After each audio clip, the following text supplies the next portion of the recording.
இந்த சாட்டை பரதேசியை பற்றி நியூஸ் பேப்பரில் வந்திருக்க நியூஸை பார்த்துக்கோங்க மக்களே. எனக்கு என்னமோ சுபா முத்துக்குமாரோட படுகொலை வழக்கில் இந்த நாய் சம்மந்தப்பட்டிருக்குமோன்னு என்னுடைய கருத்து.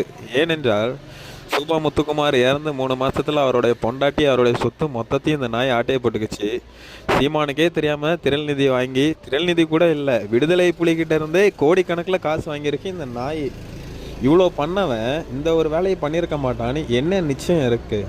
கண்டிப்பாக சீமானோட பெரிய ஏதோ ஒரு விஷயம் இந்த நாய் கையில் மாட்டியிருக்கு. அதுக்கு தான் சீமான் வாயை பொத்திக்கிட்டு அமைதியாக உட்காந்துருக்காரு, வாயில் லாலிப்பப் வச்சு சப்பிக்கிட்டு. இந்த நாயை எப்போவோ கட்சியிலேருந்து நீக்கியாச்சு, மறுபடியும் கட்சிக்குள்ளே சேர்க்குறாங்க, மறுபடியும் நீக்கிறாங்க, மறுபடியும் சேர்க்குறாங்க. இது ஒரு தொடர்கதையாக தொடர்ந்துக்கிட்டே இருக்குது. சீமான், சீக்கிரமாக உனக்கு இருக்குது வேட்டை, பார்த்து பத்திரமா இருந்துக்கோ. உன்னையும் இந்த நாய் போட்டு தள்ளிட்டு ஒட்டுமொத்த கட்சியை டேக் ஓவர் பண்ணிட்டு போனாலும் ஆச்சரியப்படுறதுக்கு ஒன்றுமே இல்லை.